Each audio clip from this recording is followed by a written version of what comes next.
మహా మహా శుక్రవారం అనే మాట 25 సార్లు విన్నాను నేను. మహా శుక్రవారం అనే మాట మీరు ఎంతమంది ఏకీభవిస్తారు దాంతో? మహా శుక్రవారం అనే మాటతో మనం మంచి శుక్రవారం అనే మాట విన్నాం, కానీ మహా శుక్రవారం అనే మాట మనం వినలేదు కదా. మహా శుక్రవారం అనే మాట బైబిల్లో లేదండి. మీరు ఒక్కొక్కటి నేర్చుకుంటారు ఇలాగ. అయితే మహా అనే మాట బైబిల్లో దేనికి వాడారు? మీ అంతకుముందు నా దగ్గర బైబిల్ చదివిన వాళ్ళకి మీకు ఏమైనా ఐడియా ఉందా? యోహాను సువార్త ఒకసారి మీరు నాతో పాటు వినండి. మహా అనే మాట శుక్రవారానికి మాట వాడలేదు బైబిల్లో. విశ్రాంతి దినాన్ని ఆ, మహావిశ్రాంతి. మహాదినము ఓకే. మహాదినము అని ఉంటుందండి. ఓకే ఓకే, మీరు ట్రై చేస్తున్నారు, మీరు ఎవరైనా చెప్తారేమో. విశ్రాంతి దినానికి మహా అని వాట వాడారు. మరి టెక్స్ట్ చెప్తారా? యోహాను సువార్తలో ఉంటుంది. Okay, very good. మీరు అక్కడ వరకు వచ్చారంటే చాలా గ్రేట్. యోహాను సువార్తలో ఈ మాట మహా అనేటువంటి మాట ఉంటది. దీనిలో ఈ మహా అనేటువంటి మాట ఎందుకు ఉపయోగిస్తారంటే, ఈ వాక్యం చదువుదాం. 31వ వాక్యం, యోహాను సువార్త 19వ అధ్యాయం 31వ 31, వాక్యం. 31 అండి. ఎస్తేర్ గారు, థ్యాంక్ యూ. ఆ దినము సిద్ధపరచు దినము మరుసటి ఆ, మరుసటి విశ్రాంతి దినము మహాదినం. ఏమన్నాడు ఇక్కడ? మహాదినం అని దేనికి పేరు పెట్టాడండి? విశ్రాంతి దినానికి పేరు పెట్టాడు, ఆదివారానికి కాదు, శుక్రవారానికి కాదు. మీరు ఆశ్చర్యపోతారు, బైబిల్ ఎలా ఉందా మనం ఏం చేస్తున్నామని. సో కాబట్టి ఈ మహా శుక్రవారం అనే మాట బైబిల్లో కాదు. అది దానికి మనమే కలిపాము అన్నమాట. అది మరి మనం ఉపయోగించవచ్చా వద్దా? బైబిల్లో లేదు కాబట్టి మనం ఉపయోగించద్దు. మహా శుక్రవారం కరెక్ట్ కాదు. 25 సార్లు విన్నాను ఈరోజు. సో అది కరెక్ట్ కాదు. అంటే అలాంటివన్నీ మనం నేర్చుకోవాలి.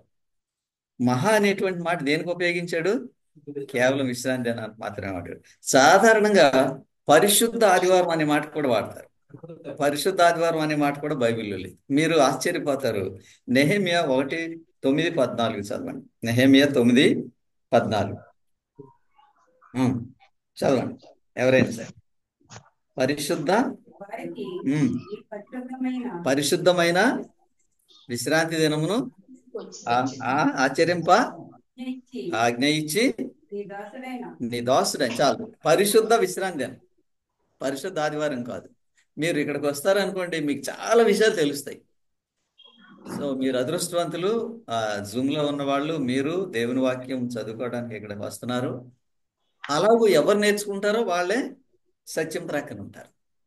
వాళ్ళే ధైర్యంగా ఉంటారు, వాళ్ళే సంతోషంగా ఉంటారు, వాళ్ళు ఆశీర్వదింపబడతారు. సో కాబట్టి మహా శుక్రవారం అనేది బైబిల్ మాట కాదు. మహా విశ్రాంతి దినం అనేది బైబిల్ మాట. లోకస్తులు మ్యూట్ లో ఉంది. పరిశుద్ధ ఆశీర్వాద ఆదివారం అనే మాట బైబిల్ మాట కాదు.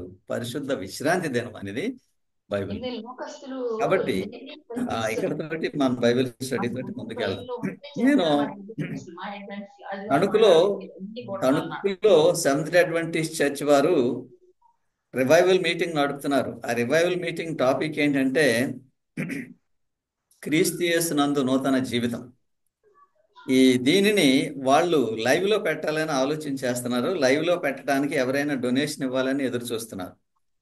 దానికి 3 రోజులు వాక్యం నేను చెప్తాను. క్రీస్తు యేసునందు నూతన జీవితం. మీలో ఎవరైనా ఆ పాస్టర్ గారికి సహాయం చేయాలని అనుకుంటే నేను మీకు వారి నంబర్ ఇస్తాను. ఇది తక్కిన అన్నిటి కోసం కాదు, లైవ్ లో పెట్టడం కోసం అయ్యేటువంటి ఎక్స్పెన్స్ గురించి మాత్రమే వాళ్ళు ఎదురు చూస్తారు. మనం సహాయం అయితే చేయగలుగుతాం. లైవ్ లో పెడితే ప్రపంచం అంతా వినొచ్చు మరి దాన్ని. ప్రపంచం అంతా చూస్తుంది. మీ ప్రపంచం మనీ అంతా వినొచ్చు. లైవ్ లో అది పెడితే ఎంత నేను మీకు ఆ ఉపయోగపడుతుందో. లింక్ పంపిస్తాను. జూమ్ లో ఉన్న వాళ్ళకి మీరు చూడొచ్చు. ప్రతిరోజు 1 గంటన్నర నేను వాక్యం చెప్తాను. మారితే మనిషి జీవితం ఎలా ఉంటుందో. ఇంకో 3 రోజులు ప్రోగ్రామ్, వేరే 3 రోజులు ప్రోగ్రామ్. ప్రతిరోజు 1 గంటన్నర వాక్యం చెప్తాను. బహుశా సాయంత్రం 8 గంటలకి ప్రసంగం ప్రారంభమవుతుంది. వాళ్ళు 8 డైలీ నుంచి వాళ్ళు 9:30 వరకు చెప్తాను. దానికి ఎవరైనా సరే, డొనేట్ చేయాలి. మారితే జీవితం ఎలా ఉంటుంది, మారినవాడు ఎలా ఉంటాడు, మారాలంటే ఏం చేయాలి, మార్పు చెందినవాడు జీవితం ఎలా ఉంటుందో అవన్నీ దానిలో 3 రోజులు వివరిస్తాను. ప్రార్థన చేయండి. ఎవరైనా సరే ఆసక్తి గలవారు ఆ పాస్టర్ గారికి సహాయం చేయాలంటే ఆ, వారి నంబరు మీకు ఇస్తాను. ధర్మశాస్త్రము గురించి పోయిన వారం చదువుకున్నాం కదా. ధర్మశాస్త్రము అనే మాట పరిశుద్ధ గ్రంథంలో అది వేరు వేరు విధాలుగా ఉపయోగింపబడిందని చెప్పాను. ధర్మశాస్త్రం అంటే దేవుని వాక్యము, దేవుని వాక్యం. రెండో మాట ధర్మశాస్త్రం అంటే లేఖనములు. లేఖనం అనే మాట ఎప్పుడైనా మనం చదువుకుంటే లేఖనం అనే మాట, ధర్మశాస్త్రం అనే మాట కూడా రెండు ఒకటే. చాలా మందికి ధర్మశాస్త్రం అంటే అది అదేమిటో, అది కొట్టివేయబడిందో లేదా అది పాపమో అది తప్పో అనుకుంటారు. అలా కాదు. ధర్మశాస్త్రం అనేది దేవుని వాక్యము. సరే, తర్వాత ఈరోజు ధర్మశాస్త్రం అనే మాట ఇంకొక విధంగా ఏ విధంగా ఉపయోగింపబడిందో అది చదువుకుందాం. ధర్మశాస్త్రము అనేటువంటి మాట ఇప్పుడు వాక్యం చదువుకున్నాం మనము. ఇది యోహాను సువార్త 1వ అధ్యాయము 45వ వాక్యం. యోహాను సువార్త 1వ అధ్యాయము 45వ వాక్యం. ధర్మశాస్త్రములో మోషేయు ప్రవక్తలను చదవండి. ఎవరి ధర్మశాస్త్రం మోషేయు ప్రవక్తలను ఎవరిని గురించి వ్రాసిరో ఆయనను కనుగొంటిమి. ఓకే, ధర్మశాస్త్రము లేక ప్రవక్తల వచనములు అంటే అర్థం ఏంటమ్మా? పాత నిబంధన గ్రంథము. పాత నిబంధన గ్రంథంలో ఎవరి గురించి రాశారంట? యేసుక్రీస్తు వారి గురించి క్రొత్త నిబంధన గ్రంథంలో మాత్రమే రాయబడలేదు, పాత నిబంధన గ్రంథంలో కూడా యేసు ప్రభు వారి గురించి రాయబడింది. మంచిదే కదా. మరి ఈ రోజుల్లో ఎక్కువ భాగము పాత నిబంధన గ్రంథానికి ఏమి విలువ లేదంటారు. అక్కడేమో యేసు ప్రభు గురించి రాయబడింది, వీళ్ళేమో దానికి ఏం విలువ లేదంటున్నారు. అది ఎలాగా? ఏది కరెక్ట్? యేసు ప్రభు గురించి రాయబడింది మనకు అవసరం లేదంటే ఎట్లాగా కదా? పాత నిబంధన గ్రంథము అవసరం లేదని చెప్పకూడదు. ధర్మశాస్త్రం అంటే పాత నిబంధన గ్రంథం అంతా యేసుక్రీస్తు వారి గురించి చెప్తుంది. ఎంత గ్రేట్ అండి. కాబట్టి ధర్మశాస్త్రములో మోషేయు ప్రవక్తలు ఎవరిని గూర్చి రాసిరో ఆయనను ఎవరికి అనుకున్నారు? ఫిలిప్కి అనుకున్నానని చెప్తున్నాడు. నతానియేలుకి చెప్తున్నాడు. ఫిలిప్కి నతానియేలు ఫ్రెండ్, ఆ ఫ్రెండ్కి వెళ్ళి చెప్తున్నాడు. ఇప్పుడు మీరు కూడా ఇక్కడ విన్న విషయాన్ని మీ ఫ్రెండ్స్కి చెప్పాలి కదా. మీరు వాక్యాన్ని మీరు నేర్చుకుంటే ఇది బాగుంది అనుకుంటే మీ స్నేహితులకి మీరు చెప్పాలి. అప్పుడు వాళ్ళకు కూడా ప్రయోజనం కలుగుతుంది. సో కాబట్టి ఫిలిప్కి నతానియేలు మంచి స్నేహితుడు. ఆయన దగ్గరికి వచ్చి చెప్తున్నాడు, ధర్మశాస్త్రములో మోషేయు ప్రవక్తలను ఎవరిని గురించి రాశారో ఆయనను మేము కను. అంటే ఆయన ఎవరు అంటే మన పరిశుద్ధ గ్రంథం చదివితే ఎవరిని తెలుసుకుంటాము? యేసుక్రీస్తు గురించి తెలుసుకుంటాం. యేసుక్రీస్తు గురించి తెలుసుకోవటం వల్ల మనకు ఉపయోగం ఏమిటి? ఆయన ఎలాగూ జీవించాడో అలాగే మనం జీవించడానికి పాఠం నేర్చుకుంటాం. అందుకని మనం ఎలాగూ జీవించాలని ఆయన కోరుతున్నాడో దానిలో చెప్తాడు. కాబట్టి ఇప్పుడు ఈ రోజు పాఠం ఏంటంటే ధర్మశాస్త్రము అనగా పాత నిబంధన గ్రంథము. క్లియర్? ఇది మన మెయిన్ టైటిల్. ధర్మశాస్త్రం అనగా పాత నిబంధన గ్రంథం. ఎవరైనా పాత నిబంధన గ్రంథం కొట్టివేశారు అని బోధిస్తే మీరు వెంటనే ఏం అర్థం చేసుకోవాలి? ధర్మశాస్త్రం అంటే పాత నిబంధన, పాత నిబంధనలో యేసుక్రీస్తు వారి గురించి రాశారు కాబట్టి అది కొట్టివేయబడింది అని చెప్పడం కరెక్ట్ కాదు. అర్థమవుతుందా? ఓకే, తర్వాత వాక్యం చూద్దాం. లూకాసు వార్త 24:27. లూకాసు వార్త 24:27.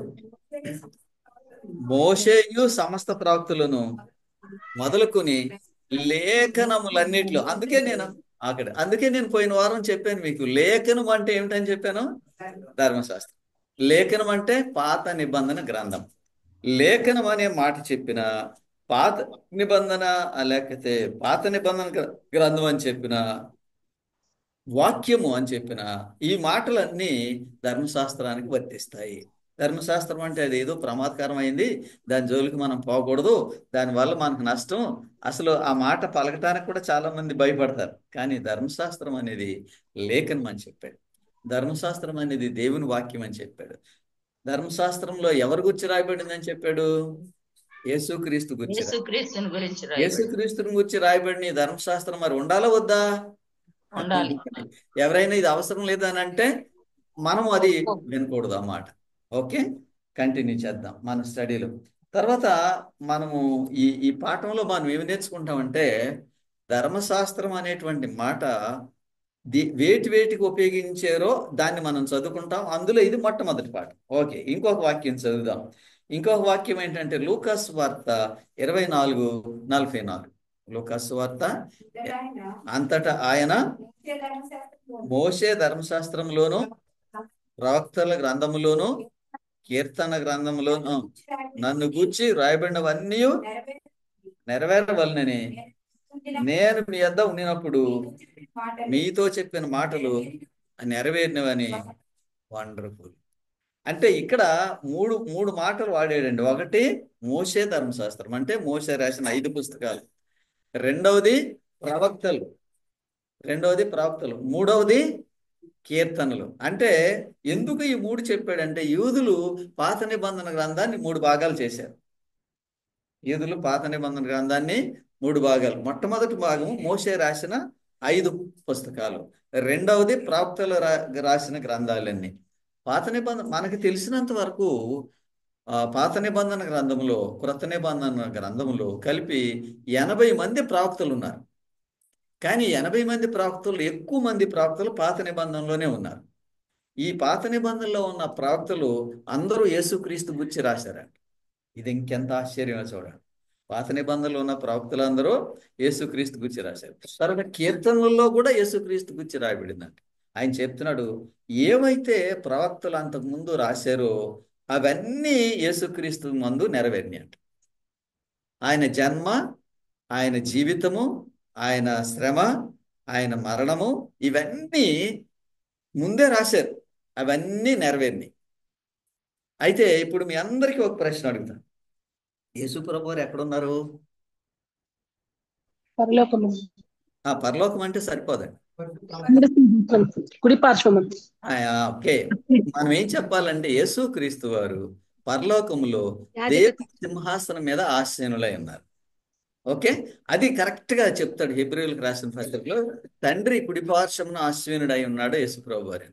అయితే యేసు ప్రభు వారు ఆయన ఈ లోకంలో జన్మించి ఆయన పాపముని జయించి శిలువ మరణము నుండి మరణాన్ని కూడా జయించి పునరుత్థానం చెంది పరలోకంలో ఉన్నప్పుడు ఆయన గురించి మనం ఏమన్నా దుఃఖపడాలంటారు ఇప్పుడు?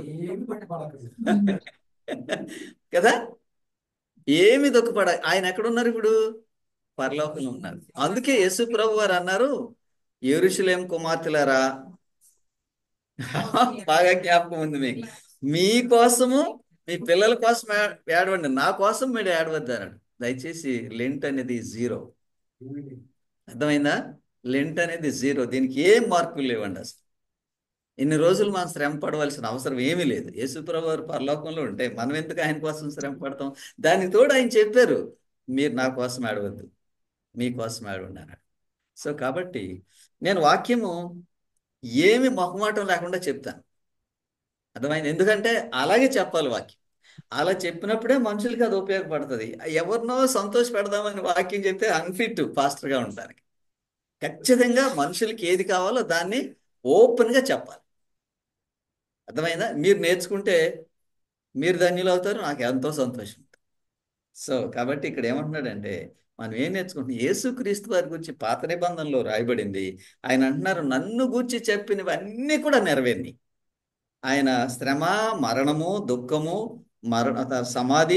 సమాధిలోంచి పునరుత్థానం చెందటం, పునరుత్థానం చెందిన తర్వాత ఆరోహణం అవటం, అన్నీ కూడా రాయబడ్డాయి, అన్నీ కూడా నెరవేరినాయి. తండ్రి కుడిపార్శ్వమున సింహాసనం మీద ఆసీనుడై ఉన్నాడు యేసుక్రీస్తు. ఆయన గురించి మనం చింతపడక్కర్లేదు. ఇప్పుడు ఎవరి గురించి చింతపడమంటున్నాడు? మన గురించి మనం చింతపడి మన ప్రవర్తన, మన జీవితాన్ని మనం సరి చేసుకోవడానికి కృషి చేయాలి. అందుకని నేను ఏ మేధావి ముందైతే చెప్తాను, లెంట్ 0, దానికి ఏం వాల్యూ లేదు. అది ఎందుకంటే బైబిల్ ప్రకారం కాదు.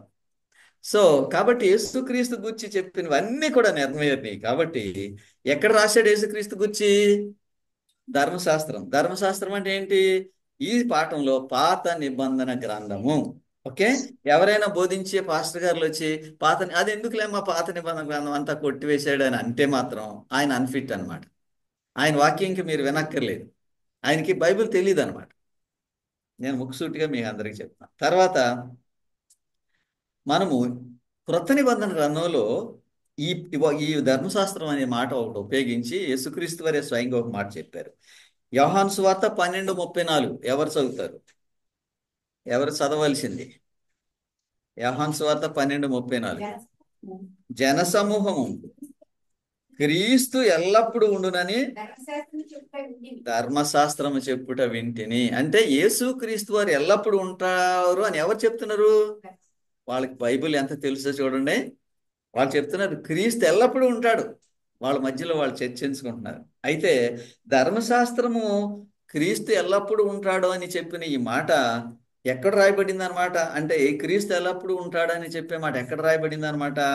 పాత నిబంధన గ్రంథంలో రాయబడింది. చనిపోతే అక్కడితోటి ఆయన అంతం అయిపోదు. ఆయన జీవితం చనిపోయిన తర్వాత కూడా ఆయన జీవిస్తారు, ఎల్లప్పుడూ ఉంటారు ఆయన.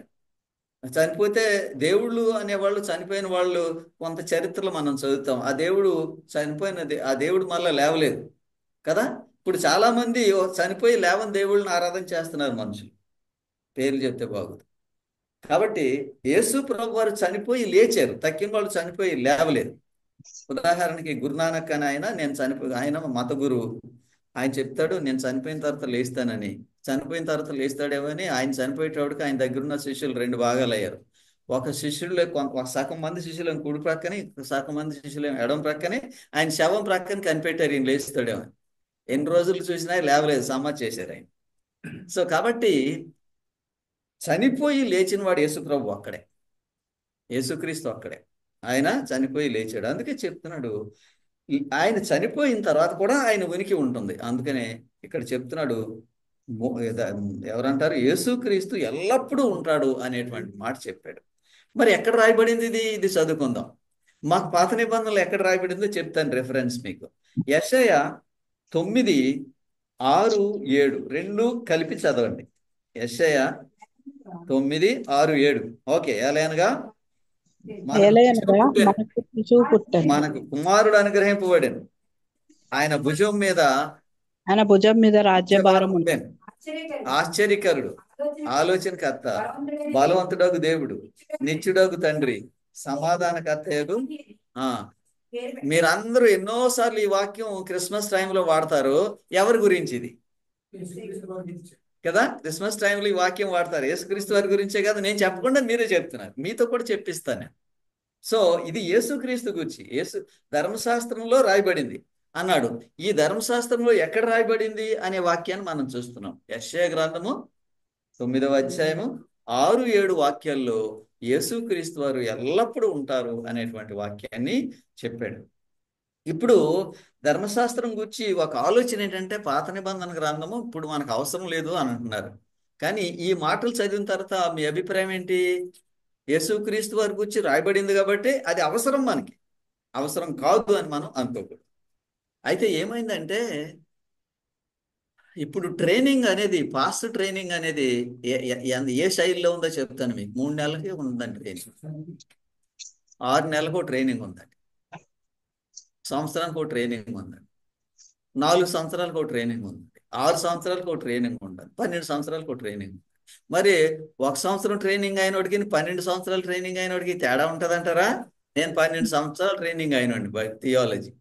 ఎక్కడి నుంచి మెట్రికులేషన్ అయిపోయిన తర్వాత చదువుకుంటూ ఆ విధంగా నేర్చుకున్నాను. కాబట్టి ఈ వాక్యాన్ని బాగా పరిశీలన చేశాను. కాబట్టి దీనిలో యేసుక్రీస్తు వారు ఆయన ఎల్లప్పుడూ ఉంటారు అని పాత నిబంధన గ్రంథంలో రాయబడింది, చనిపోయి పునరుత్థానం చెందిన తర్వాత. ఓకే, ఇప్పుడు ఈ దీనిని గురించి ఇంకొక వాక్యం చదువుదాం. ఇది దానియేలు గ్రంథము 7వ అధ్యాయము 14వ వాక్యము 4వ లైన్. దానియేలు గ్రంథము 7వ అధ్యాయము. ఓకే, ఆయన ప్రభుత్వము శాశ్వతమైనది, అది అన్నిటికీ తొలగిపోదు, ఆయన రాజ్యము ఎప్పుడునూ లయము కాదు. చూసారా, యేసు ప్రభు వారు ఎల్లప్పుడూ ఉంటారు అని చెప్పారు. కానీ దేవుళ్ళని పిలువబడుతున్న వారికి ఎవరి గురించి ఈ మాట చెప్పలేదు, ఆయన ఎల్లకాలం ఉంటారని. కానీ ఈయన గురించి చెప్పారు, ఆయన ఎల్లకాలము ఉంటారు. సో కాబట్టి యేసుక్రీస్తు వారు ఎల్లకాలం ఉంటారనే మాట ఎక్కడ రాయబడింది? ధర్మశాస్త్రంలో రాయబడింది. కాబట్టి ధర్మశాస్త్రం అంటే పాత నిబంధన గ్రంథం. ఈ వాక్యం వారు బట్టి అంటే ధర్మశాస్త్రము పాత నిబంధన అని పిలువబడుతున్న ఈ గ్రంథము ఉండాలా వద్దా? ఉండొద్దా? అది మనము చదివేటప్పుడు పాత నిబంధన చదువుతామండి, కానీ దాని గురించి ఆలోచన చేసినప్పుడు ఇదేం కొట్టివేయబడిందని చెప్తాం. అది కరెక్ట్ కాదు. ఓకే, తర్వాత వాక్యం చదువుదాం. యేసుక్రీస్తు వారి దగ్గరికి ధర్మశాస్త్రోపదేశకుడు వచ్చాడు. ధర్మశాస్త్రోపదేశకుడు వచ్చి ఆయన్ని ఒక ప్రశ్న అడుగుతున్నాడు. ఆయన అడిగిన ప్రశ్న ఏంటో చదువుదాం. లూకాసు వార్త 10వ అధ్యాయము 25 నుంచి 27 వాక్యాలు. ఇదిగో ఒకప్పుడు ధర్మశాస్త్రోపదేశకుడు ఒకడు లేచి బోధకుడా నిత్య జీవమునకు వారసుడగుటకు నేనేమి చేయవలనని ఆయనను శోధించుచు అడిగాను. ఎవరండి ఈయన? ధర్మశాస్త్రోపదేశకుడు అంటే ఏంటి? పాస్టర్ గారు వచ్చి యేసు ప్రభు వారిని అడుగుతున్నాడు, నిత్య జీవంలో ప్రవేశించాలంటే నేనేం చేయాలి అంటే. నాకు ఒక ఆలోచన ఏంటంటే, ఈ ధర్మశాస్త్రోపదేశకుడు నిత్య జీవం గురించి తెలియదు అనమాట. అంతే కదా, ఏమంటారు? ధర్మశాస్త్రోపదేశకుడు నిత్య జీవం గురించి తెలియదు, కానీ బోధిస్తున్నాడు ప్రతిరోజు. వింటున్నారన్న మాటలు? పాస్టర్ గారికి తెలియదు, ఆయన అడుగుతున్నాడు యేసు ప్రభువుని, నిత్య జీవంలో నేను ప్రవేశించాలంటే ఏం చేయాలి. అప్పుడు యేసు ప్రభు వారు ఏం అడిగారు? ఆయన చదవండి. అందుకు ఆయన, ధర్మశాస్త్రం అందేమి వ్రాయబడి ఉన్నది. చాలండి. యేసు ప్రభు వారు అడిగారు, ధర్మశాస్త్రం అది ఏం రాయబడి ఉంది. ఈయన బాగా తెలుసు, ధర్మశాస్త్రం బాగా చదువుతాడు ఈయన. ఆయన అన్నాడు, ధర్మశాస్త్రం అందు ఏమి రాయబడి ఉన్నదంటే ఆయన చక్కగా చెప్పేశాడు ఏమి రాయబడి ఉంది కదా. ధర్మశాస్త్రములో ఏమి రాయబడి ఉన్నదో చక్కగా క్లియర్గా చెప్పేశాడు కదా. ఆ వాక్యాలు ఆయన దానిలో చెప్తాడు, నీ దేవుడైన యెహోవాను పూర్ణ హృదయంతోను, పూర్ణాత్మతోను, పూర్ణ మనసుతోను ప్రేమించాలి, నిన్ను వలె నీ పొరుగు అని ప్రేమించాలి. ఇది ధర్మశాస్త్రం యొక్క సారాంశము. ఇప్పుడు ఈ రోజుల్లో మనుషులు దేవుణ్ణి ప్రేమించాలి, మనుషులు పొరుగు అని ప్రేమించాలి అని తరచుగా మాట్లాడుకుంటున్నారు. ఈ మాటలు ఎక్కడ రాయబడ్డాయండి? ధర్మశాస్త్రం అంటే ఏంటి? పాత నిబంధన గ్రంథం. పాత నిబంధన గ్రంథం ప్రేమ గురించి రాస్తే నువ్వేం పాత నిబంధన కొట్టేయాలని చెప్తే ఎలాగండి? అంతా కొత్త నిబంధన కాలం అంతా ప్రేమ కాలం అండి, ఇంకా ధర్మశాస్త్రంతో ఏం సంబంధం లేదంటారు. వీళ్ళ ఆధ్యాత్మిక అందులు అంటాను. వీళ్ళ కళ్ళు ఉన్నాయి కానీ కనపడట్లేదు. ఇక్కడ చక్కగా చెప్తున్నాడు వివరంగా. ఏమని? ధర్మశాస్త్రంలో ఏం రాయబడిందంట? ఆయనే ధర్మశాస్త్రోపదేశకుడే చెప్తున్నాడు, నీ దేవుడైన యెహోవాని ప్రేమించాలి, పొరుగువాడిని ప్రేమించాలి. పొరుగువాడిని ప్రేమించాలి, యెహోవాని ప్రేమించాలి అని 2 మాటలు ధర్మశాస్త్రంలో ఉన్నాయి. దాన్ని మరి కొట్టేస్తే ఎలాగండి? మనకి ఎలా తెలుస్తుంది ఏది ఉందో లేదో అనేది? కరెక్ట్ కాదు. కాబట్టి మీరందరూ ఇప్పుడు ఓటేయాలి.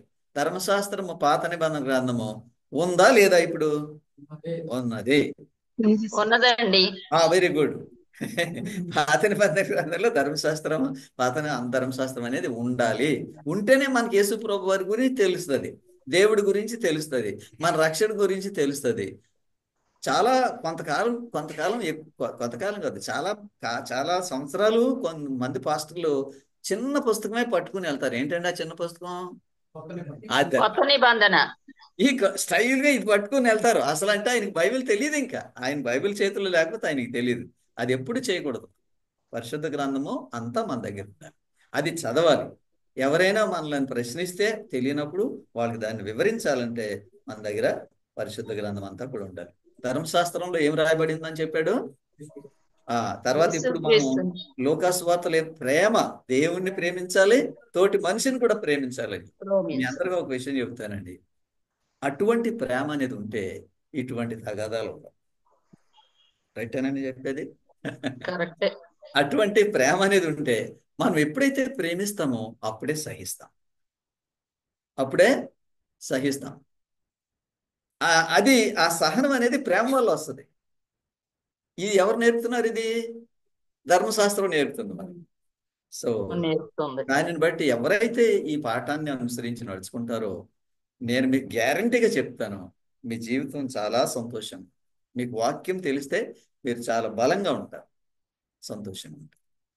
ఓకే, మీకు ఒక సంగతి చెప్తాను. ఈ కొత్తగా వచ్చిన వాళ్ళు మీ ఇద్దరికి ఏంటంటే, మీరు సంతోషంగా ఉండటం వల్ల మీకు ఏం ఉపయోగం తెలుసా? మీరు ఆరోగ్యంగా ఉంటారు. అర్థమైందా? మీకు ఎక్స్ప్లెయిన్ చేస్తాను. మనము విచారంగా ఉన్నప్పుడు మన శరీరంలో అన్హ్యాపీ హార్మోన్స్ అని అవి ప్రొడ్యూస్ అవుతాయి, ఈ ద్రావకాలు. ఈ ద్రావకాలు అవి వచ్చి మన శరీరంలో అన్ని అవయవాల మీద ప్రభావం చూపుతాయి. అందుకనే సంతోషంగా లేని మనిషి ఆయన చాలా అనారోగ్యంగా కనపడతాడు. మీ ఆరోగ్యానికి ప్రాముఖ్యమైన సూత్రం ఏంటి? మీరు సంతోషంగా ఉండాలి.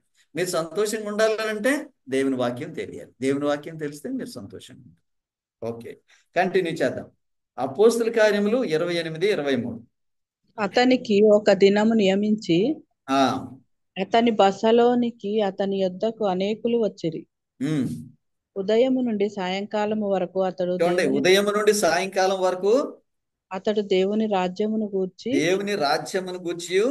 పూర్తిగా సాక్ష్యం ఇచ్చుచు మోషే ధర్మశాస్త్రములో నుండి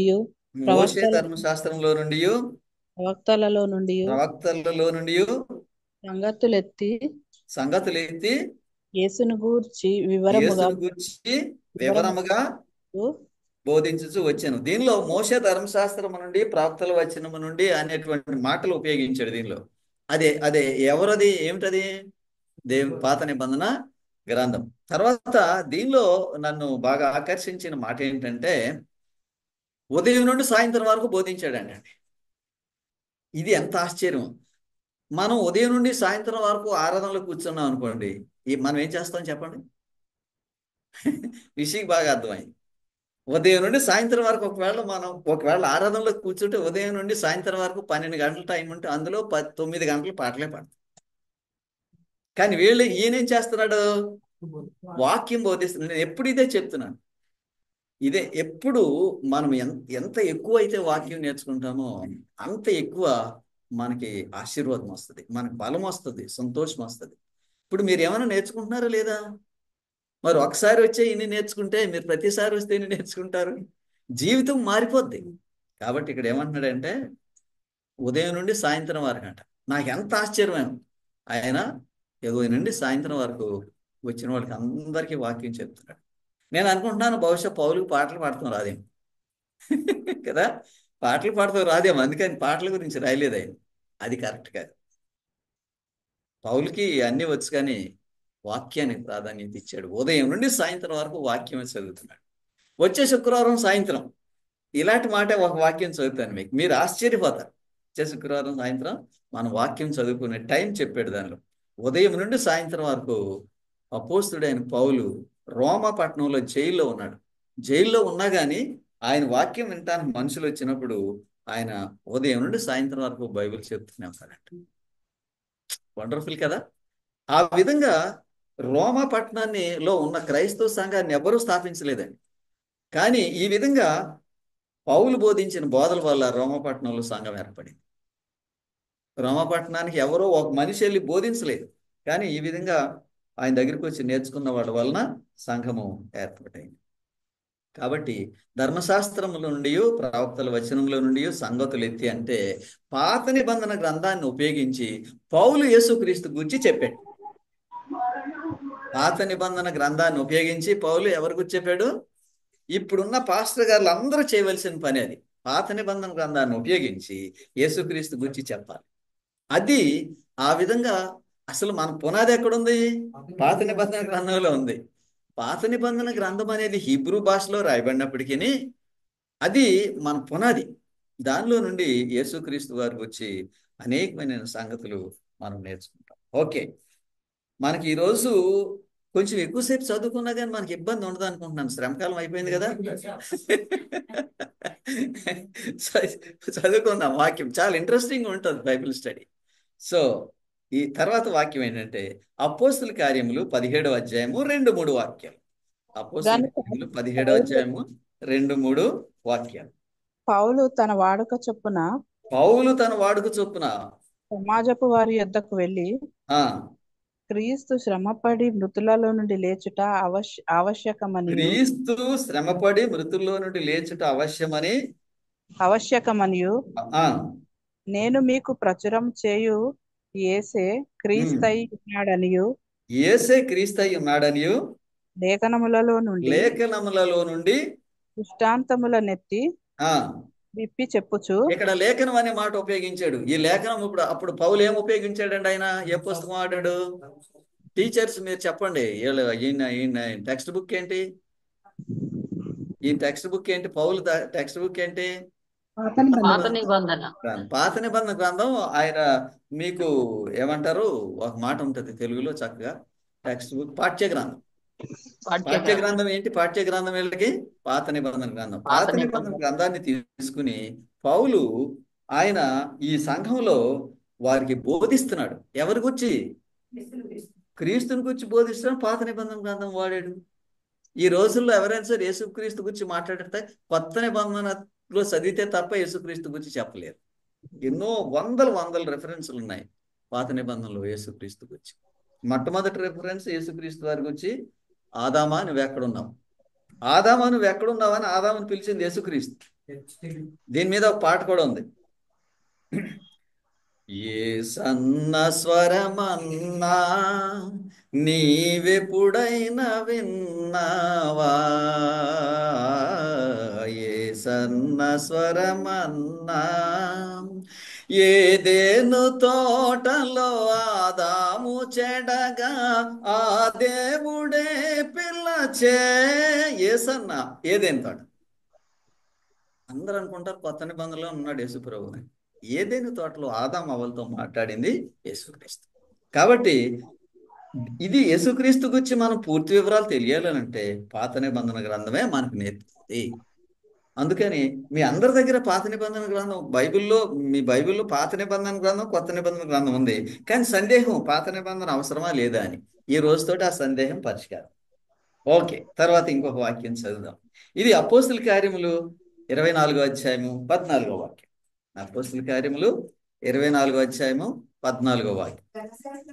ధర్మశాస్త్రమందును ప్రవక్తల గ్రంథమందును రాయవన్నీ ఉన్నవన్నీ నమ్మి నీతిమంతులకును అనీతిమంతులకును పునరుత్థానము కలుగబోచున్నదని వీరు నిరీక్షిస్తున్నట్టు చాలా చక్కగా చెప్పాడు.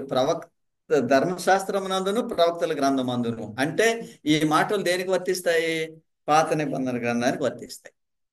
ఈ పాత నిబంధన గ్రంథాన్ని ఆయన పాఠ్య గ్రంథంగా తీసుకుని దానిలో నుండి వాళ్ళు శిష్యులకు ఆయన దగ్గర వాక్యం వినడానికి వచ్చిన వాళ్ళకి ఆయన నేర్పించాడు. ఓకే, ఇప్పుడు యేసుక్రీస్తు వారు ధర్మశాస్త్రం గురించి ఒక మాట చెప్పారండి. మత్తయి సువార్త 23:23. మత్తయి సువార్త 23:23 యేసుక్రీస్తు వారు ధర్మశాస్త్రంలో ఏం రాయబడిందో చెప్పాడు. కంటిన్యూ చదవండి.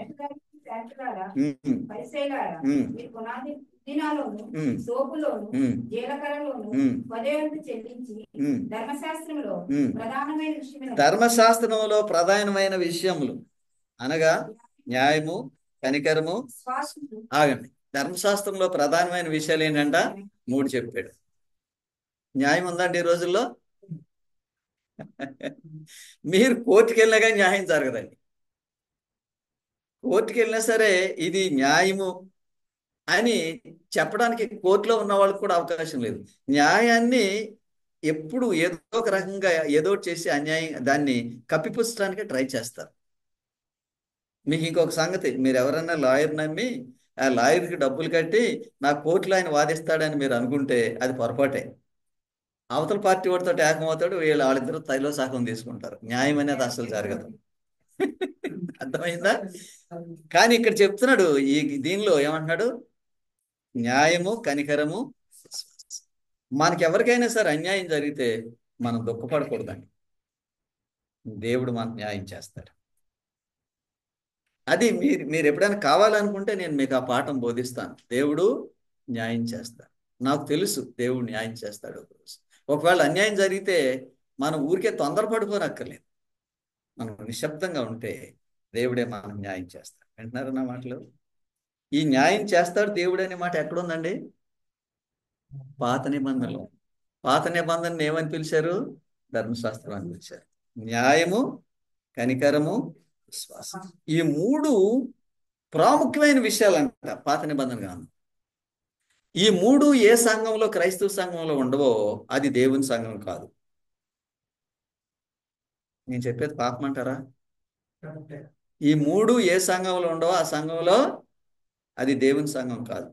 ఇక్కడ ఖచ్చితంగా చెప్తున్నాడు, దేవుని సంఘంలో ఏముండాలి? న్యాయం ఉండాలి, కనికరం ఉండాలి, విశ్వాసం ఉండాలి. మనకి బలం ఉంది అని బలాత్కారం చేసామనుకోండి, దేవుడు ఎవరి పక్షాన్ని నిలబడతాడు? దేవుడు ఎవరి పక్షాన్ని, మీరు చూశారు ఎప్పుడన్నా ఈ వాక్యం? మీరు ఆశ్చర్యపోతారు. బలహీనుల పక్షాన ఉంటాడు. దేవుడు బలహీనుల పక్షాన్ని నిలబడతాడు. Very good. నేను మీకు ఒక రిఫరెన్స్ చెప్తాను, ఓల్డ్ టెస్ట్మెంట్ రిఫరెన్స్. నేను అసలే ఓల్డ్ టెస్ట్మెంట్ స్కాలర్ని కాదండి, నేను న్యూ టెస్ట్మెంట్ స్కాలర్ని.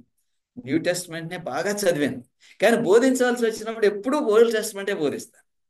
ఓకే, ఇర్మియా 50వ అధ్యాయం 13వ వాక్యం చూడండి. ఇర్మియా 50వ అధ్యాయము 13వ వాక్యం. ఇర్మియా 50వ అధ్యాయము 13వ వాక్యం. యెహోవా రౌద్రమును బట్టి అది నిర్జనమగును, అది కేవలము పాడైపోవును. ఓకే, బబులోను మార్గమున పోవు వారందరూ 34 సారీ 34 50 34 వారి విమోచకుడు, అది సంగతి. వారి విమోచకుడు ఎవరికైనా సరే అన్యాయం జరుగుతుంటే అక్కడ చెప్తున్నాడు, ఎవరికైతే అన్యాయం జరుగుతుందో వాళ్ళ తరఫున దేవుడు నిలబడతాడు. వారి విమోచకుడు వాళ్ళు. మనం ఓపికతో ఉంటే న్యాయమని చూస్తాం. పరిశుద్ధ గ్రంథం బోధించేది అది. ఏమి చేయాలని చెప్పాడు? పరిశుద్ధ గ్రంథంలో ఏముందని చెప్పాడు? పాత నిబంధన గ్రంథంలో న్యాయము, కనికరము, విశ్వాసం. న్యాయము, కనికరము, విశ్వాసం. ఈ 3 ధర్మశాస్త్రంలో ఉన్నాయంట. చాలా మంది అనుకుంటారు పాత నిబంధనలో విశ్వాసం అనే మాట లేదనుకుంటారు. అంటే మన వెంటనే అర్థమయ్యేది ఏంటంటే ఆయనకి బైబిల్ తెలియదండి. పాత నిబంధనలో విశ్వాసం లేదంటే ఆయనకి బైబిల్ తెలియదండి. విశ్వాసం ద్వారానే పాత నిబంధన వాళ్ళకి కూడా రక్షణ. ఓకే, తర్వాత ఇంకొక వాక్యం చదువుదాం. ధర్మశాస్త్రమును గూర్చిన వాక్యం లీజర్గా యెషయా గ్రంథము 2వ అధ్యాయము 3వ వాక్యం. యెషయా గ్రంథము 2వ అధ్యాయము 3వ వాక్యం. ఆ కాలమున సియోనులో నుండి ధర్మశాస్త్రము యెరూషలేములో నుండి యెహోవా వాక్కు బయలు వెడలును. జనులు గుంపులు గుంపులుగా వచ్చి యాకోబు దేవుని మందిరమునకు యెహోవా పర్వతమునకు మనము వెళ్లుదము రండి. ఆయన తన మార్గములను మనకు బోధించును. ఓకే, చాలు. ఇక్కడ ఆయన తన మార్గములను మనకు బోధించును అన్నాడు. దానికి ముందు ఏం మాటలు వాడాడండి? సియోన్లో నుండి ధర్మశాస్త్రం అంటే ధర్మశాస్త్రం ఏముందనమాట? మనం ఎలా జీవించాలో మనకి చెప్తాడు దానిలో. అందుకని దేవుని సంఘంలో అంటున్నాడు, సియోనులో నుండి ధర్మశాస్త్రము బయటకు వస్తుంది. అంటే మనం ఏ విధంగా నడుచుకోవాలో ఆ నడుచుకోవలసిన విధానాన్ని దేవుడు మనకు పాత నిబంధనలు బోధిస్తున్నాడు. అందుకని బైబిల్ ముద్రించేటప్పుడు పాత నిబంధన గ్రంథము, క్రొత్త నిబంధన గ్రంథము 2 కలిపి ముద్రించారు. దాన్ని తీసేయలేదు ఎవరు. సో కాబట్టి మనం కూడా పాత నిబంధన గ్రంథం, క్రొత్త నిబంధన గ్రంథము చదువుకుందాం. ఇప్పుడు నేను చెప్పిన ఈ వాక్యాలు రాసుకునే వాళ్ళు మీరు మరలా చదువుకోవడానికి వీలుంటుంది. రాసుకోలేని వాళ్ళు ఏం చేయాలంటే రాసుకున్న వాళ్ళకి మరలా వీటిని గురించి చర్చించాలి. మీరు మాట్లాడుకుంటున్నారు అనుకోండి, ఏదైనా సందర్భంలో ఏదో పిచ్చి పిచ్చి విషయాలు మాట్లాడుకోవద్దు. ఆ రోజు ధర్మశాస్త్రం గురించి పాస్టర్ గారు ఏం చెప్పారు, దానిలో ఏముందని చెప్పారు, నీకేం జ్ఞాపకం ఉంది, నువ్వేమి నేర్చుకున్నావు, నాకేం జ్ఞాపకం ఉంది, నేనేం నేర్చుకున్నాను, అలాగూ మనం చర్చించినప్పుడు మనకు బాగా జ్ఞాపకం ఉంటుంది. ఓకే, అది మాట్లాడాలి కదా. ఎవరైనా కనపడితే వెంటనే ఈయన ఒకటే టాపిక్ ఇమ్మీడియట్గా వచ్చేది నోట్లోంచి, తలలో నుంచి ఏదో ఆలోచన వచ్చేసి మాట్లాడుకుంటాం. అది అవసరం లేదు. దేవుని వాక్యం మనం మాట్లాడుకుంటే మనకు బాగా జ్ఞాపకం ఉంటుంది. మీ అందరికీ ఒక సంగతి చెప్తాను. చాలామంది ఇది సైన్స్ అన్నమాట, సైకాలజీ అంటారు. సైకాలజీలో ఎక్కువ మంది పాటలు పాడటానికి ఇష్టపడతారు. కారణం ఏంటి తెలుసా? వాళ్ళ స్వరం అంటే వాళ్ళకి ఇష్టం. అందుకని పాటలు ఎక్కువ పాడతారు. ఇది మోడర్న్ సైకాలజీ.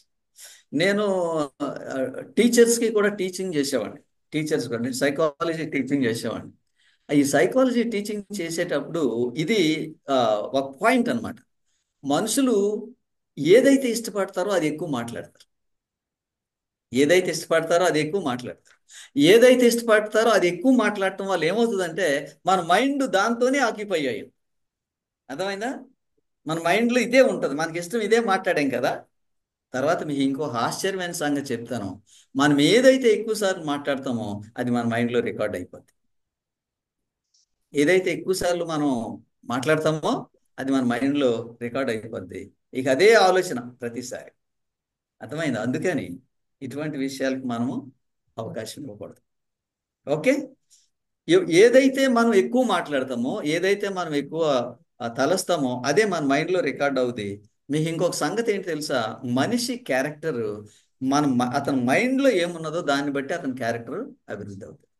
క్యారెక్టర్ డెవలప్మెంట్, సైకాలజీలో character development is based on how you use your mind. నీ మైండ్ నువ్వు ఎలా వాడతావో దాని మీదే నీ నీ నీ నీ క్యారెక్టర్ డెవలప్ అవుతుంది. నువ్వు మంచివాడిగా ఉంటాం కానీ చెడ్డవాడిగా ఉంటాం కానీ నువ్వు చేసేటువంటి ఆలోచన నీ సంభాషణ మీద ఆధారపడు. బైబిల్లో చాలా గొప్ప సైకాలజీ. ఓకే, తర్వాత వాక్యం చదువుకుందాం. తర్వాత వాక్యం ఏంటంటే, పాత నిబంధన గ్రంథాన్ని నేను కొట్టివేయటానికి రాలేదని యేసుప్రభువు చెప్తున్నారు. ఈ వాక్యం చాలా ప్రాముఖ్యం. మత్తయి సువార్త 5వ అధ్యాయము 7, 17, 18, 19. మత్తయి సువార్త 5వ అధ్యాయము. చదవండి చదవండి చదవండి. ప్రవక్తల వచనములనైనను ధర్మశాస్త్రమునైనను ప్రవక్తల వచనమునైనను కొట్టివేయ వచ్చునని తలంచవద్దు. కొట్టేశాడండి. నేను ధర్మశాస్త్రాన్ని కొట్టివేయడానికి రాలేదని యేసు ప్రభు వారు చెప్తున్నారు. అది అంటాడు. అయితే కొట్టివేయటానికి యేసు ప్రభు వచ్చాడని అందులైన పాస్టర్ గారు చెప్తున్నారు చాలా మంది. వీళ్ళు అందులే నా దృష్టికి. ధర్మశాస్త్రాన్ని కొట్టివేయటానికి నేను రాలేదని యేసుక్రీస్తు వారు క్లియర్గా చెప్తున్నారు. ఏమండో మీరు ఒకటి గుర్తుంచుకోండి, నేను మాత్రం నా సొంత మాటలు చెప్పట్లేదు, మీకు అన్ని వాక్యంలో రెఫరెన్స్ చూపిస్తున్నాను. ఒకవేళ మీకు ఏదైనా అర్థం కాకపోతే ఎప్పుడైనా మరలా చెప్పమంటే కూడా చెప్తాను. నేను ఇలా బోధ చేసినవి అన్నీ ఇప్పుడు ఈ రోజు నేను బోధ చేసేది ఇది నా నోట్స్. ఈ నోట్స్ ఎప్పుడూ నా లైబ్రరీలో ఉంటుంది. పలానప్పుడు మీరు ఈ విషయం చెప్పారు నాకు జ్ఞాపకం లేదంటే ఈ నోట్స్ తీసుకుని మొత్తం మరలా చెప్తాను. ఈ విధంగా నేను బోధించేదంతా నోట్స్ ఉంటుంది నాది. ఎప్పుడన్నా మీకు అవకాశం ఉంటే నా లైబ్రరీ చూపిస్తా, పొరచెడిపోద్ది. సో ధర్మశాస్త్రం కానీ ప్రవర్తన వచనాన్ని కానీ కొట్టివేయటానికి నేను రాలేదు, పాత నిబంధనలు కొట్టేయటానికి నేను రాలేదని యేసుప్రభు చెప్తుంటే మహానుభావులు ఏమంటున్నారు? ధర్మశాస్త్రం కొట్టివేయబడిందని చెప్తున్నారు. కరెక్టేనా? ఓకే, తర్వాత వాక్యం చదువుకుందాం. ధర్మశాస్త్రానికి ఒక పేరు పెట్టాడండి. ఇది రోమా 2:19. రోమా 2:19. జ్ఞాన సత్య స్వరూపి అయిన ధర్మశాస్త్రము గలవాడయండి. సత్య స్వరూపి అయిన ధర్మశాస్త్రం గలవాడు అంటే సత్య స్వరూపం ధర్మశాస్త్రం ఉంది. అంటే ధర్మశాస్త్రం చెప్పేదంతా సత్యమే, అబద్ధం కాదు. మీకు ఒక సంగతి చెప్తా. సహజంగా మనుషులు వాళ్ళు సత్యాన్ని బాగా నమ్ముతారా, అబద్ధాన్ని బాగా నమ్ముతారా? అబద్ధాన్ని నమ్ముతారు సార్. ఎందుకని అంటారు? అవి రుచిగా ఉంటాయి మాటలు. అది సంగతి, మంచిగా ఉంటాయండి. అబద్ధాన్ని నమ్ముతారు. ఓకే, మనం ఎక్కడికో ఎందుకు, ఏదైనా తోటలో దేవుడు ఆదాము అవ్వలకి ఒక మాట చెప్పాడు, సాతానుడు ఒక మాట చెప్పాడు. ఇద్దరు ఎవరి మాట విన్నాడు? వీళ్ళు సాతాను మాటే వినింది ఆవిడ. అబద్ధం నమ్మేశారంటే వాళ్ళు కదా. కాబట్టి అబద్ధం చాలా ఆకర్షణీయంగా ఉంటుంది, అందుకని అబద్ధమే నమ్ముతారు. సో కాబట్టి దీని గురించి చెప్పాడు. ధర్మశాస్త్రం సత్య స్వరూపి అయిన ధర్మశాస్త్రం అని చెప్పాడు.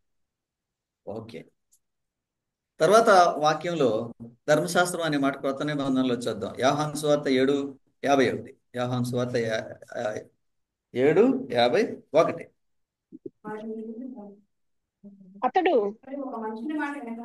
రైట్, అదే చదవండి. అతడు ఒక మనిషిని మాట వెనక మునుపు చేసినది తెలుసుకొనక మునుపు మన ధర్మశాస్త్రము అతనికి, మన ధర్మశాస్త్రం అంటే ఈ పాత నిబంధన, మన ధర్మశాస్త్రం వానికి తీర్పు తీర్చునా. అంటే ధర్మశాస్త్రం మనిషికి తెలియకుండా అది తీర్పు తీర్చదు అని స్పష్టంగా చెప్తున్నాడు. సరే, ఇక్కడ ఒక స్టోరీ అండి. ఈ స్టోరీ చెప్పి అప్పుడు వాక్యం చదువుదాం. లాజరు ఉన్నాడు, తర్వాత ధనవంతుడు ఉన్నాడు. ఈ రోజు కూడా విన్నాను, లాజరు చాలా శ్రమ పడ్డాడు, ధనవంతుడు ఆయన ఈ భూమి మీద ఉన్నాడు, కానీ లాజరు పరలోకంలో ఉన్నాడు అని స్టోరీ మాట నేను విన్నాను. అది బాగానే ఉంది ఐడియా. కానీ ఇక్కడ మ్యాటర్ ఏంటంటే ధనవంతుడు చనిపోయాడు, లాజరు చనిపోయాడు. ఇది స్టోరీ మాత్రం, ఇది వాస్తవం కాదండి. యేసు అతను పరలోకానికి వెళ్ళిపోయాడు లాజరు, ధనవంతుడేమో నరకంలో ఉన్నాడని చెప్తున్నాడు ఇక్కడ. అది కరెక్ట్ కాదు, అది కేవలం ఉపమానం మాత్రమే. ఈ ధనవంతుడు అడుగుతున్నాడు, లాజరును ఒకసారి పంపండి, మా ఇంటి దగ్గర నాకు 5 అన్నదమ్ములు ఉన్నారు, నేను చెడు పనులన్నీ చేసి ఇక్కడ నరకంలో ఉన్నాను, ఆయన వెళ్ళి బోధిస్తే వాళ్ళందరూ మారుతారు అని ఈయన అడుగుతున్నాడు. సరే, అప్పుడు ఆయన అంటున్నాడు, ఆయనకి ఎలా జవాబు చెప్తాడో చూద్దాం. ఆ వాక్యం చదువుదాం. లూకా సువార్త 16:29. అందుకు అబ్రహాము వారి యొద్ద మోషేయు, అంటే ఎవరండి అది? పాత నిబంధన గ్రంథం. వాళ్ళ దగ్గర ఏముందంట? పాత నిబంధన గ్రంథం ఉంది అంటున్నాడు. చదవం. వారి మాటలు వినవలనని.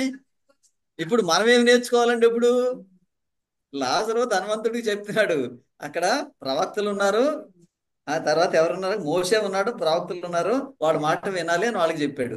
ఈ మాట మనకు చెప్తున్నాడా లేదా? మనకు కూడా ఇదే చెప్తున్నాడు, మీరు ఆ మాటలు వినండి అయ్యా, బైబిల్లో ఏం చెప్పాడో వినండి అయ్యా అంటే మీరు రక్షింపబడతారు అని చెప్తున్నాడు. మరి మనం ఏం చేద్దామండి? వాక్యం వినాలి, వాక్యము అనుసరించి నడుచుకోవాలి. నేను చెప్తున్నానండి, మీరు ఎప్పుడైతే బైబిల్ అనుసరించి నడుచుకుంటారో మీరు మనశ్శాంతి, హాయిగా బ్రతుకుతారు. మనకి ఆందోళన ఎక్కడంటే పొరపాటు చేస్తూ ఉంటే మనకి ఎప్పుడు ఆందోళన ఉంటుంది. కానీ మనకి ఏది పొరపాటు కాదు అనేది మనకు పరిశుద్ధ లేఖనం చెప్తాం. అది మనం విన్నప్పుడు దాన్ని అనుసరించి రావటం వల్ల నిశ్చింతగా మనం బ్రతుకుతాం. ఇక్కడ చెప్తున్నాడు, లాజరుతో అంటున్నాడు ఆ ధనవంతుడు, నేను ఇక్కడ నరకయాతన అనిపిస్తున్నానండి, దయచేసి ఒకసారి ఆ లాజర్ని మా తమ్ముళ్ళ దగ్గరికి పంపండి, వాళ్ళు నాలాగా చెడ్డవాళ్ళు అయిపోకుండా ఉంటారు అని అంటే, ఆయన అంటాడు, అక్కడ ఎవరున్నారంట? మోషేయు ప్రవక్తలు. మోషేయు ప్రవక్తలు అంటే ఎవరు? పాత నిబంధన గ్రంథం. కాబట్టి మీరు ఆ పాత నిబంధన గ్రంథం చదువుకోండి. అప్పుడు అంతకుముందు తక్కిన బైబిల్ లేదు, పాత నిబంధనే ఉంది, అదే చదువుకోవాలి వాళ్ళు. చెప్పండి, చదువుతున్నారు ఈరోజు? ఎన్ని వాక్యాలు చదువుతారు? ఒకటి జ్ఞాపకం. కారణం ఏంటి? ఆ వాక్యాలు అనుసరించాలని మనకు ఆలోచన లేదు, కేవలం వింటం మాత్రమే. దానివల్ల మనకి ఏం ప్రయోజనం ఉండదు ఆచార్య. సో కాబట్టి అంటున్నాడు, నేను అక్కడికి వెళ్ళక్కర్లేదయా మీ మీ మీ తమ్ముళ్ళకి బోధిస్తాకి, అక్కడ పాత నిబంధన గ్రంథం ఉంది, అది చదువుకోమని వాళ్ళని అన్నాడు. ఏమండి, బైబిల్ చదివి మారిపోయిన మనుషులు చాలా మంది ఉన్నారు ప్రపంచం. బైబిల్ చదివి మారిపోయిన మనుషులు చాలా మంది ఉన్నారు ప్రపంచం. దేశాలే మారిపోయినాయి. ఉదాహరణకి ఇంగ్లాండ్ దేశం, ఇప్పుడు మనం చాలా గొప్పదంటాం కదా, ఇంగ్లాండ్ దేశస్తులు చాలా అనాగరికులు, వాళ్ళకి నాగరికత లేదు, భయంకరమైన మనుషులు. అడవిలో జంతువులు ఎలా జీవిస్తాయో అలా జీవించేవారు. కానీ బైబిల్ వాళ్ళ దేశంలోకి వెళ్ళటం చేత ఏమైంది? వాళ్ళ దేశము మారిపోయింది. ప్రపంచంలో అత్యున్నతమైన నాగరికత గల దేశంగా అది మార్పు చెందింది. మన దేశానికి బైబిల్ వచ్చి ఎంతకాలం అయిందండి? 2000 సంవత్సరాల కింద సువార్త వచ్చిందండి. బైబిల్ వచ్చి నా లెక్క ప్రకారం 250 సంవత్సరాలు అయి ఉండొచ్చు, లేకపోతే 200 సంవత్సరాలు అయి ఉండొచ్చు. ఈ 200 సంవత్సరాల్లో కొంత అభివృద్ధి కనిపించింది పరిశుద్ధ గ్రంథం వల్ల, కానీ ఇంకా కొంత అభివృద్ధి కనపడాలి. పూరి అనేటువంటి పట్టణంలో ఒక పెద్ద దేవాలయం ఉంది. ఆ దేవాలయంలో పూజారి, ఆయన క్రిస్టియన్గా కన్వర్ట్ అయ్యాడు. ఆయనకి నా పేరు చెప్పారు, నేను అప్పుడు కలకట్టాలో ఉన్నాను. నా పేరు చెప్పారు, నువ్వు ఆయనతో మాట్లాడు ఒకసారి అంటే, శనివారం ఆరాధనకు వచ్చాడు. ఆరాధనలో కూర్చున్నాడు, అంత బాగా విన్నాడు, సంతోషించాడు. ఆ తర్వాత అన్నట్టు, నేను బైబిల్ సొసైటీకి వెళ్ళాలి అన్నాడు. బైబిల్ సొసైటీలో బైబిల్ కొనుక్కోవడానికి వెళ్ళాలి, నాకు తెలియదు ఎక్కడ ఉందో, దయచేసి నన్ను తీసుకెళ్ళమన్నాడు. మేమిద్దరం మాట్లాడుకుంటున్నాం దీనిలో. ఆయన ఎలాగో కన్వర్ట్ అయ్యాడో, ఆయన ఎలాగో క్రిస్టియన్ అయ్యాడో అదంతా చెప్తున్నాడు. మేము వెళ్ళాము. అక్కడికి వెళ్ళిన తర్వాత త్వరగా మా పని అంతా చూసేసుకున్నాము. ఆ, మళ్ళా తిరిగి ఆ బైబిల్ సొసైటీ నుంచి మళ్ళీ అదే కారులో మేము ఆ, మా ఇంటికి తిరిగి వెళ్తున్నాం. కొంత దూరం వెళ్ళిన తర్వాత నా బ్యాగ్ బైబిల్ సొసైటీ ఆఫీసులో వదిలిపెట్టేశాను అన్నాడు ఫస్ట్. ఏం ప్రాబ్లం లేదు, ఆ బైబిల్ సొసైటీ వాళ్ళందరూ నాకు తెలుసు, ఆ మేనేజర్ నాకు తెలుసు, వాళ్ళు చాలా మంచి. ఓ ఉనికిపోతున్నాడు. ఎందుకంత తొందరపడుతున్నావు అంటే 50,000 రూపాయలు ఉన్నాయి ఆ బ్యాగులు అన్నాడు. 50,000 రూపాయలు ఉన్నాయి ఆ బ్యాగులు అంటే నేను చెప్పాను, నాకు ఇప్పుడు 6 సంవత్సరాల నుంచి నాకు వాళ్ళు పరిచయం, చాలా మంచి మనుషులు వాళ్ళు. నీ బ్యాగ్ అసలు ముట్టుకోరు, ఒకవేళ ముట్టుకుని ఎవరైనా తీసినా కూడా అందులోంచి ఏం తీసుకోరు.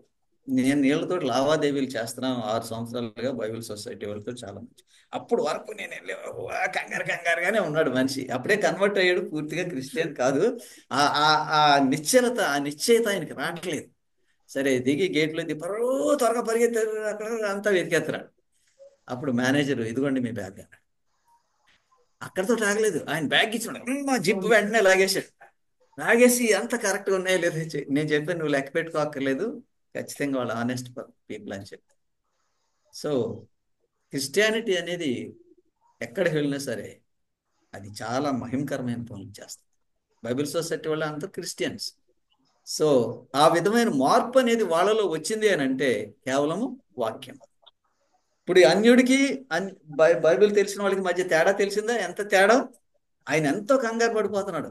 నేను చెప్తున్నాడు, నువ్వేం కంగారు పడద్దు, వాళ్ళు చాలా మంచివాళ్ళు, నీ డబ్బులు ఎవరు తీసుకుంటారు అంతే. సో కాబట్టి మనిషికి ఎప్పుడైతే మన ఆధ్యాత్మిక జీవితంలో పరిశుద్ధ గ్రంథంతో పరిచయం ఉంటుందో అప్పుడే మన జీవితం మారిపోవటం మొదలుపెట్టింది. దానికి ఈరోజు మనం చదువుకుంటున్న పాఠంలో పాత నిబంధన గ్రంథము మనకు సహాయం చేస్తుంది. అప్పుడు ఇంకో వాక్యం చూద్దాం. మత్తయి సువార్త 7వ అధ్యాయము 12వ వాక్యం. కావున అవునా? మనుషులు మీకు ఏమి కావాలని కోరుదురో మీకు ఏమి కావాలని కోరుదురో అలాగుననే మీరును వారికి చేయుడి. ఇది ధర్మశాస్త్రమును ప్రవక్తల ఉపదేశమునై ఉన్నది. ఇది ధర్మశాస్త్రము ప్రవక్తల ఉపదేశం అంటే ఏంటి? మనుషులు నీకేం చేయాలో నువ్వు అది చేయమంటున్నాడు వాళ్ళకి. నువ్వు వాళ్ళని తిడితే నేను తిడతాడు, వాళ్ళు ప్రేమిస్తే వాళ్ళు ప్రేమిస్తారు. సింపుల్. ఇది ఎవరు నేర్పుతున్నారు ఈ పాఠం? ధర్మశాస్త్రం నేర్పుతుంది. ధర్మశాస్త్రం అంటే ఏంటి? పాత నిబంధనగా. మీ మైండ్లో పూర్తిగా పడిపోయేదాకా ఇలా అడుగుతూ ఉంటాను.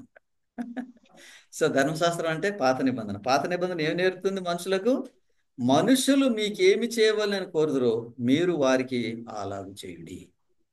అంటే తరచుగా అంటారు, నాకు వేరే వాళ్ళు ఏదో చేయలేదంటారు. ఈ వాక్యాన్ని బట్టి దాని అర్థం ఏంటి? దీని అర్థం ఏంటి? నాకు వేరే వాళ్ళు ఎవరు ఏదో చేయలేదు అంటారు కదా. దీని అర్థం ఏంటి? నువ్వు వాళ్ళకి ఏం చేయట్లేదు. సింపుల్. నువ్వు వాళ్ళకి ఏం చేయట్లేదు కాబట్టి వాళ్ళు ఏం చేయట్లేదు. సో కాబట్టి మనుషులు మీకు ఏం చేయాలని కోరుదురో మీరు వారికి చేయుడి. ఇది ఎవరు నేర్పుతున్నారు? ధర్మశాస్త్రమును ప్రవక్తలు ఉపదేశమునై ఉన్నది. ధర్మశాస్త్రం ప్రవక్తలు అంటే ఏమిటి? పాత నిబంధన గ్రంథము. సువార్త అనేది పాత నిబంధన గ్రంథంలో కూడా ఉంది, కేవలం క్రొత్త నిబంధన గ్రంథంలో కాదు. సో తర్వాత వాక్యం చదువుకుందాం.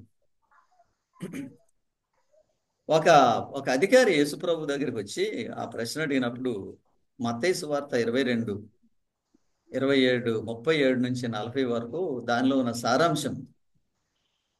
అందుకు ఆయన, నీ పూర్ణ హృదయముతోను నీ పూర్ణ ఆత్మతోను నీ పూర్ణ మనస్సుతోను నీ దేవుడైన ప్రభువుని ప్రేమింపవలెనన్నదే ఇది ముఖ్యమైనది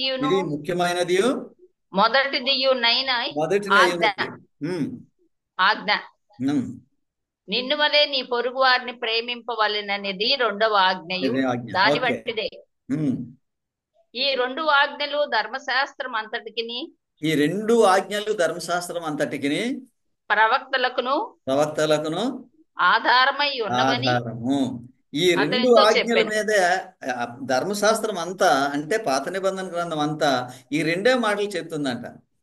నువ్వు దేవుని ప్రేమించాలి, మనిషిని ప్రేమించాలి. ఏమండి?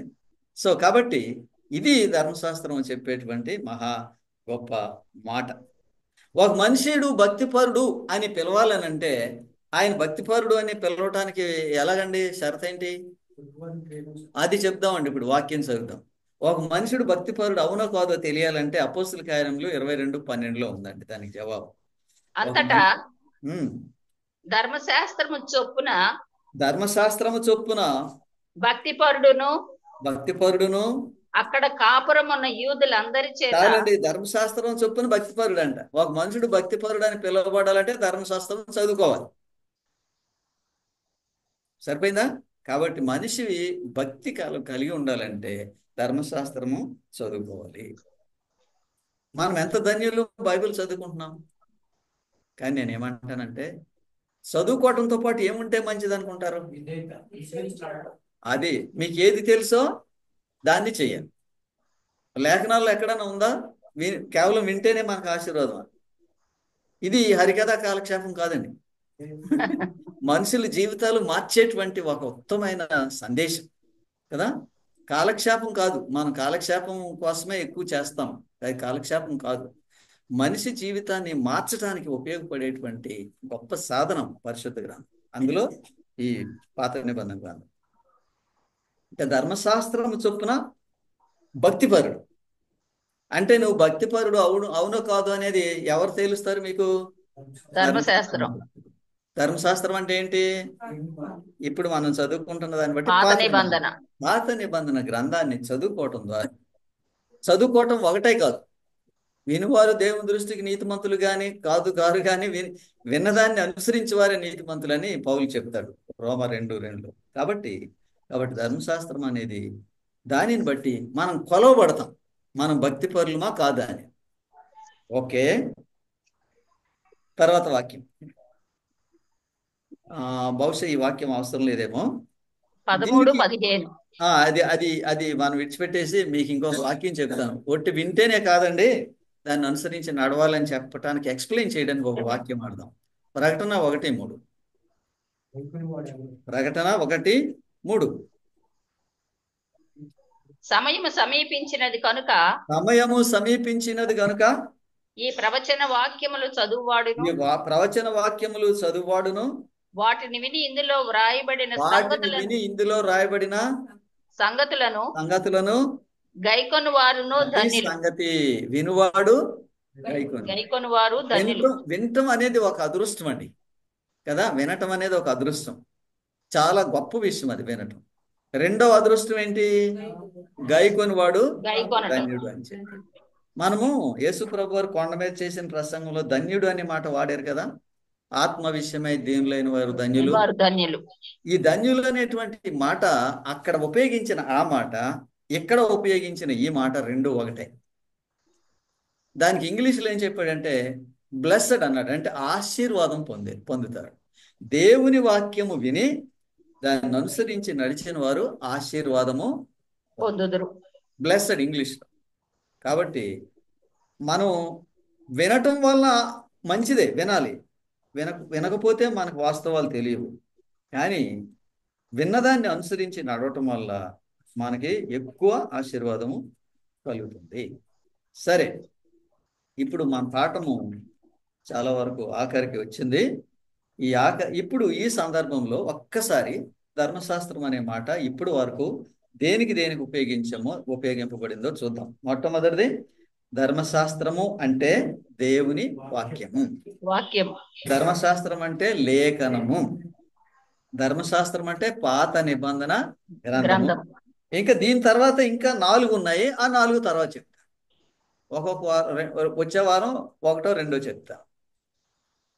అలాగూ మీరు వారం మధ్యలో మీరు ఏం చేయాలి? వీటిని చదువుకోవాలి. మాస్టర్ గారు చెప్పిన మాటలు ఏంటి? మీరు ఎవరితోనన్నా మాట్లాడితే వెంటనే అది చర్చించాలి. ఆ విధంగా చర్చించడం వల్ల మీకు జ్ఞాపకం లేనిది వాళ్ళకి జ్ఞాపకం ఉంటుంది, వాళ్ళకి జ్ఞాపకం లేనిది మీకు జ్ఞాపకం. మీరు వాళ్ళతో మాట్లాడతారు, వాళ్ళు మీతో మాట్లాడతారు. మేము హాస్టల్లో ఉండగా గొప్ప విషయం ఏంటి తెలుసండి? హాస్టల్లో ఉంటే ఒక కొత్త పాట వచ్చింది అనుకోండి, ఎవరైనా పాడారు అనుకోండి, వచ్చే వారం వచ్చేటప్పటికి ఆ పాట వీళ్ళందరికీ వచ్చేది, పిల్లలందరూ. కారణం ఏంటంటే ఒక్కొక్కడు ఒక ముక్క పట్టుకుంటాడు, ఒక్కొక్కడు ఒక్కొక్క మొక్క పట్టుకుని పాడుతూ ఉంటారు. అందుకని హాస్టల్ జీవితం చాలా ఆశీర్వాదకరమైన జీవితం. వారం వచ్చేటప్పటికి వీళ్ళందరూ పాడేస్తారు ఆ పాట. అలాగే మీరు కూడా హాస్టల్లో పిల్లల్లాగా మధ్యలో ఎప్పుడైనా కలుసుకున్నప్పుడు ఈ వాక్యాలు చర్చించుకోండి. మనం ఏం నేర్చుకున్నాం, మనము ఏ విధంగా ఆశీర్వాదము పొందేము, మనం ఏ విధంగా జీవించాలి. దీనిలో మనం ఇది బహుశా ఆఖరి వాక్యం అనుకుందాం, మనకు అవసరం లేకపోతే ఇంకా ఉంటే ఇంకొక వాక్యం చదువుదాం.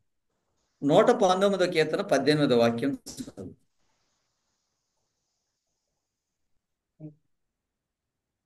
119వ కీర్తన 18వ.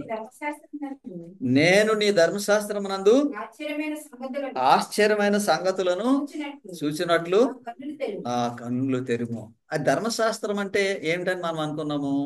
పాత నిబంధన గ్రంథం. పాత నిబంధన గ్రంథములో ఆశ్చర్యమైన సంగతి ఏంటంటే ఆశ్చర్యమైన సంగతి పాత నిబంధన అది యేసుక్రీస్తే పాత నిబంధన గ్రంథంలో ఆశ్చర్యం. నీ ధర్మశాస్త్రమునందు ఆశ్చర్యమైన సంగతులు చూచినట్లు నా కన్నులు తెరుము. ఇది మన ప్రార్థన. ఇలా మనం ప్రభువుని అడగాలి. ఈ ప్రార్థన చేసినప్పుడు దేవుడు మనకి ఆ అవగాహనను దయచేస్తాడు. నీ ధర్మశాస్త్రమునందు ఆశ్చర్యమైన సంగతులు చూచినట్లు నా కన్నులు. ఎంత వండర్ఫుల్ అండి. మనం ప్రార్థన చేసినప్పుడు ఏమేమి అడుగుతాం కదా. ఇలాంటి ప్రార్థన ఎప్పుడైనా చేశారా? నేను నీ ధర్మశాస్త్రమునందు ఆశ్చర్యమైన సంగతులు చూసినట్లు నా కన్నులను తెరువు. అంటే మీరు వాక్యం తెరిచినప్పుడు యేసుక్రీస్తుని మీరు చూడగలిగే విధంగా నా కన్నులు తెరువు ప్రభు అని ప్రార్థన చేయాలి. ఎప్పుడైతే మన ప్రభు ఎవరు అర్థమవుతుందో అప్పుడు మనం ఎంతో సంతోషం, ఆశీర్వాదం. నేను ఒక్క మాట చెప్తానమ్మా, ప్రస్తుత కాలంలో మనుషులు ఇలాగ అశాంతిగా ఉండడానికి, విచారంగా ఉండడానికి, అనారోగ్యంగా ఉండడానికి, పేదరికంలో ఉండడానికి, నిష్ప్రయోజకులుగా ఉండడానికి ఒక్కటే కారణం, వాక్యం తెలియకపోవడం. వాక్యం తెలిస్తే అలాగ ఉండవు. మనము వాక్యం తెలియకపోవటం చేత మనం సంపాదించిన డబ్బు కూడా చాలా వ్యర్థంగా ఖర్చు పెడతాం. సంపాదిస్తాము కానీ దాన్ని సరిగ్గా మనం ఉపయోగించుకోం. వాక్యం తెలిస్తే అలాగా వ్యర్థంగా మనం ఖర్చు పెట్టం. సో కాబట్టి మన ఆధ్యాత్మిక ప్రయాణంలో పాత నిబంధన గ్రంథము యేసుక్రీస్తు గురించి మాట్లాడుతుంది కాబట్టి మనం ఆ గ్రంథంలో యేసుక్రీస్తుని గురించి తెలుసుకోవడం కోసం ప్రార్థన చేద్దాం. నేను ఇప్పుడు మాట్లాడి ఎంత టైం అయిందో మీకు తెలుసా? 70 నిమిషాలు మాట్లాడు. గంట 70 నిమిషాలు. మీకు ఎంత టైం అయినట్టు అనిపించింది? దేవుని వాక్యం ఇలా చదువుకుంటే మీరు ప్రతి వారం ఇలాగే మీకు వివరంగా వాక్యం చెప్తాను, చదువుకోండి, ప్రభువుకు ప్రార్థన చేయండి. ప్రభువా, మేము నేర్చుకున్న ఈ వాక్యం ప్రకారం జీవించడానికి మాకు సహాయం చేయమని. ఆయన కృప లేకుండా, ఆయన శక్తి లేకుండా మనం ఎవ్వరం కూడా వాక్య ప్రకారం బ్రతకలేము. మనం అనుకోవచ్చు ఇక్కడ కూర్చొని అయ్యగారు చెప్పినట్టుగా మనం చేద్దాం అనుకుంటాం, కానీ చేసేటువంటి శక్తి మనలో లేదు. బలహీనమైన శరీరం, బలహీనమైన తలంపు, దాని నుండి మనం విమోచన పొందాలంటే దేవుని కృప అవసరం. అలాగూ ప్రార్థన చేయండి. కృపకాలం అంతమందు ఎక్కనైనా దారిపడు. ఐ థింక్ 166 అనుకుంటా, చూడండి ఒకసారి ఆ కీర్తన పడదాం. కాబట్టి ఈ కీర్తన అయిపోయిన తర్వాత ప్రార్థన చేస్తాను. ప్రార్థన అయిన తర్వాత ఎవరైనా మీకు ఏదైనా మాటలు చెప్పాలంటే మీరు మాట్లాడేసి. ఇది 166వ కీర్తన. 166వ కీర్తన మొట్టమొదటి 2 చరణాలు, ఆఖరి చరణం పాడదాం. అందరూ లేచింది బట్టి.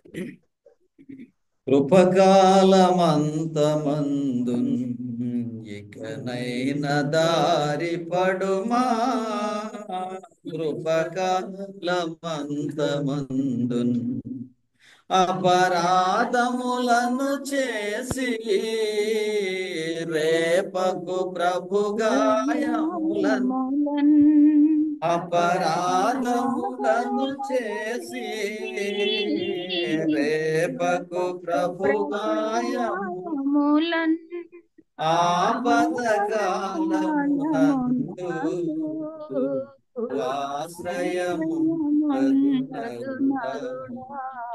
కృపకాలమంతమందున్ ఇక నైన దారి పడువా మేడే రక్షణ దినము వేడుకతో ప్రభునామమును నేడే రక్షణ దినము వేడుకతో ప్రభునామమును పాడుచు గొల్వము ప్రతిదినము విశ్వాసము కొరకు కృపకాలమంతమందున్ ఇక నైన దారి పడుమా వాయిద వేయకు నరుడా హృదయము ప్రభుకేర్చుటకు వాయిద వేయకు నరుడా హృదయము ప్రభుకేర్చుటకు రేపన్నది లేదు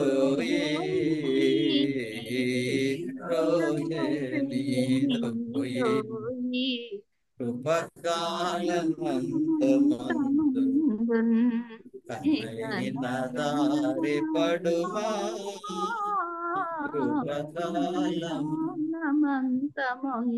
నేను ప్రార్థన చేసేటప్పుడు మీరు కూడా ప్రభువా మేము మంచి వాక్యం విన్నాము, దీని ప్రకారం నడుచుకోవడానికి మీ పరిశుద్ధాత్మ యొక్క శక్తి మీ ద్వారా మాకు దయచేయండి అని మీరు కూడా ప్రార్థన చేసుకోండి. రేపు మనకి 9:30 గంటలకు ఉదయము సబ్బతుబడి పాఠం చదువుకుందాం. అప్పటి వరకు దేవుడు మీ అందరినీ సంరక్షించి దీవించి కాపాడుగాక. మమ్మల్ని మిక్కిలుగా ప్రేమించి పాత నిబంధన గ్రంథం అని పిలువబడుతున్న ఈ ధర్మశాస్త్రమును మాకు ఇచ్చినందుకే వందనాలు ప్రభువా. అవగాహన లోపం చేత క్రైస్తవ ప్రపంచంలో ఎంతో అపార్థం, ఎంతో అర్థం చేసుకునేటువంటి శక్తి లోపించింది ప్రభువా. మమ్ములను మీ బిడ్డలమైన మమ్ములను అటువంటి పరిస్థితి నుండి విమోచించి మాకందరికీ వాక్యం అర్థం చేసుకుని దాన్ని అనుసరించి నడిచేటువంటి కృప దయచేయమని ప్రార్థన చేయించున్నాం.